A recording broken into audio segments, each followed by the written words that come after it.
Muri mwebwe ni bangahe bandikishije ivyawe mu gisata co guteganiriza hano iwacu?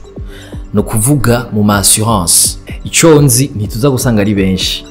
Igituma tuvuga gutyo nuko mu 2021 ico gisata co guteganiriza impanuka ivyo umuntu atunze canke ubuzima bwiwe muri assurance cari ku rugero rw'igice kimwe conyene kwijana ugereranije n'ubutunzi bw'igihugu muri rusangi. Boaz Nimpe, umunyamabanga shingwa bikorwa mu ishirahamwe rihurikiyemwo amabanki mu Burundi, amenyesha ko ico gisata c'amabanki no guteganiriza kirimwo agahazi. Tugira duti uyu munsi mbe ni kubera iki gisata c'ubwishingizi kigoyagoya hano iwacu. Niyo nkuru nyamukuru tuza kuyaga kuri uyu munsi. Amahoro cane, ni David, nizere ko meze neza. Impamvu ico gisata co guteganiriza kigoyagoya ngo abantu benshi ntibaratahura n'ivyo bakora, ariko kandi ngo n'ubuhinga bwa none ntiburijukirwa gukoreshwa hano iwacu n'ibindi. Boaz Nimpe yabishikirije mu bikorwa vy'umunsi wa kabiri mu ndwi yahariwe guteganiriza mu Burundi itariki 26 Mukakaro 2024. Ikindi ngo gituma abarundi benshi batijukira assurance ngo nuko bibaza ko biraba cane abatunzi. Abavyiyumvira uko bose ngo barihenda. Ivyo navyo vyavuzwe n'umunyakenya Asumana Hassan, umuhinga mu vyo guteganiriza impanuka zitegwa n'ihindagurika ry'ibihe. Uwo muhinga abaza ikibazo ati none nk'ubu haje nyamugigima iracagura? Ivyiyumviro nk'ivyo ngo nivyo guhindurwa abantu bose bagatahura akamaro ko kuja mu assurance. Ikindi ngo leta yari ikwiye gukorana n'amashirahamwe yo guteganiriza mu gukinga ihindagurika ry'ibihe.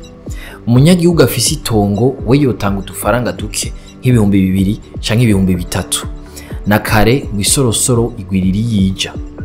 Abakorera mu gisata c'ama assurance ngo bategerezwa gukarihirizwa ubwenge kugira rero ama assurance ashobore gutanga service zihuye n'ibikenewe n'abarundi. Gutyo nico gisata cyo kwisununura. Mu Burundi ngo nta mashuri canke amakaminuza akwiye hari yigisha ibijanye no guteganiriza. Kuri iyo mvo abakorera muri ico gisata ngo bagiye gukarihirizwa ubwenge muri Kenya. Vyashikirijwe na Audace Niyonzima, umushikiranganje w'ikigaga ca leta, aho hugururwa indwi yahariwe guteganiriza kuri uyu wa 25 kwezi kw'indwi 2024 mu gisagara ca Bujumbura. Hategekanijwe ko abakozi b'ikigo ARCA kigenzura ico gisata hamwe n'abakorera mu mashirahamwe yo guteganiriza bazokarihirizwa ubumenyi muri Kenya College of Insurance. Ivyo vyaciye mu masezerano iyo kaminuza yagiriraniye na ARCA hamwe n'ishirahamwe ry'ama assurance Assure. Ikindi kiri mu vyihutirwa ngo nuko ico gisata gikora cisunze ubuhinga bwa none.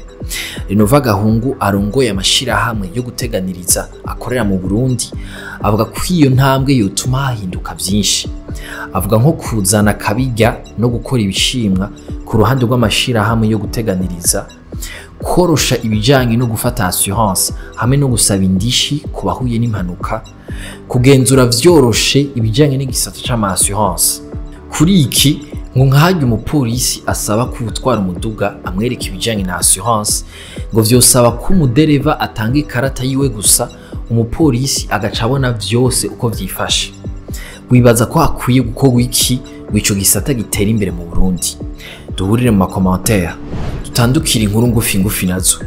Ku myaka 72 Patiri Claudio Marano yamenyekanye ari umuyobozi w'ikigo Centre Jeune Kamenge, yararyamiye ukuboko kw'abagabo muri weekend tuvuyemo itariki 27 Mukakaro 2024. Yapfiriye mu Butaliyano aho yaba kuva avuye mu Burundi mu 2015. Yari mu muryango w'abapatiri b'abasaveriyano. Yashitse mu Burundi mu 1981 aca yirukanwa mu gihugu kumwe n'abandi ba missionari muri 1984. Ico gihe President Jean Baptiste Bagaza ntiyumvikana na Ecclesia Katolika. Marano yagarutse mu Burundi mu 1990 aje kubaka ikigo Centre Jeune Kamenge.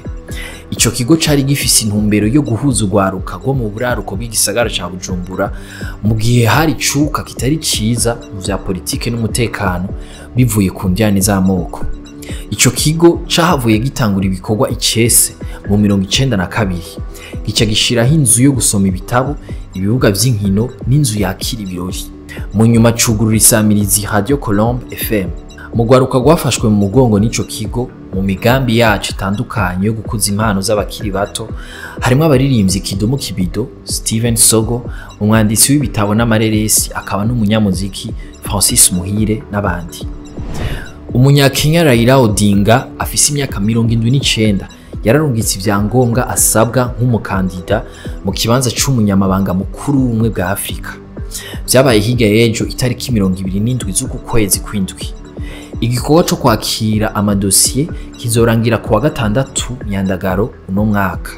Abakuru b'ibihugu bitandukanye baramaze kwemeza ko bazoshigikira uwo yahoze ari umushikiranganje wa mbere wa Kenya. Muri abo harimo William Ruto wa Kenya, Paul Kagame w'u Rwanda, Samia Suluhu wa Tanzania, Salva Kiir wa Sudan y'Epfo, Nana Akufo-Addo wa Ghana, Lazarus Chakwera wa Malawi, co kimwe na Hakainde Hichilema wa Zambia. Raila Odinga akamenyesha ko yizeye ko azokwizerwa muri ico kibanza kugira ngo ashobore gusubirira umunya-Chad Musa Faki Mahamat. Umunyabanga mukuru w'ubumwe bwa Afrika atorerwa ikiringo c'imyaka 4. Mwakoze kudukurikira. Aya makuru muyasanga ku mbuga za Yaga na Iris News. Ahanje tuzosubira ejo.